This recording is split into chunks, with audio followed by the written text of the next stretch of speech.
এই শালা দেখ কি কাহিনীটা লাগাইছে, বাইক পেঁচ লাগাই তুই আসে এটা শালা ভাঙ্গা আছে। এই আব্বা, আব্বা ওটা তো তোমার সাথে কথা। কি হয়েছে রে? কানে কাছে খেয়ে কাছে আসে আব্বা আমার বিয়া করার বয়স কদিন হয়েছে? 3 বছর হয়েছে। তুমি জানেন না? জানেন তো, ঠিকই আছে। তে আমার বউ কি জন্য সকালবেলা উঠে কোয়া লাগবে বাপের বাড়িতে 50,000 টাকা নিয়ে আয়? তোর বউ কয়েছে কি হয়েছে? 50,000 টাকা পাওয়া যাবে, তুমি কমু না, টাকাটা নেওয়া লাগবে না?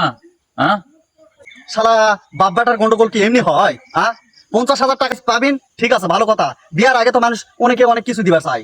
বিয়ার 3 বছর পার হয়ে গেছে, তার মানে তোমাকে ডিমান্ডের টাকা আর দিবে না, এটা তুমি কি জানো না? তোমাকে সাথেই থাকা লাগবে। কারে বাবা মা তো গরম হয়ে আছে। তুমি যে আমার মা বিয়ে করেছিলেন তখন কত লাখ টাকা ডিমান্ড নিয়েছিলেন তোমার শ্বশুর বাড়িতে? সব আমার শোনা আছে এবং এই মনোমুক্তর গাঁথা আছে। এই কথাটা কইছি তো এত কথা মুখ শোনা লাগবে? শোনা আব্বা, তোমার থেকে আমার মাথা বেশি গরম হয়ে আছে।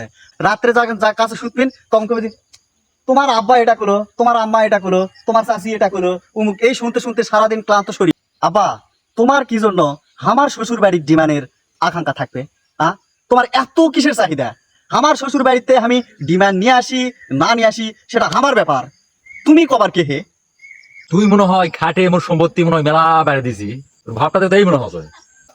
আব্বা শোনো, ওই আমার শ্বশুর বাড়ির ডিমান্ডের কথা কোনোদিন আর মুখ দেবার করবেন না।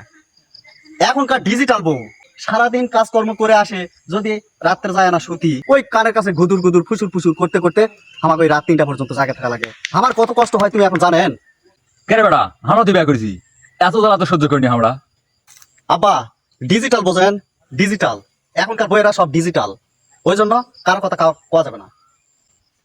আর একবার আমি শুনি না যে তুমি আমার শ্বশুর বাড়ির ডিমান্ড চাইছেন, নাহলে তোমার 10 দিন আর আমার 1 দিন। শালা শালা বেটা মুখ হুমকি দিয়ে গেল, আর ডিমান্ডের কথা কমু না, থাক কি করছে করুক আমরা।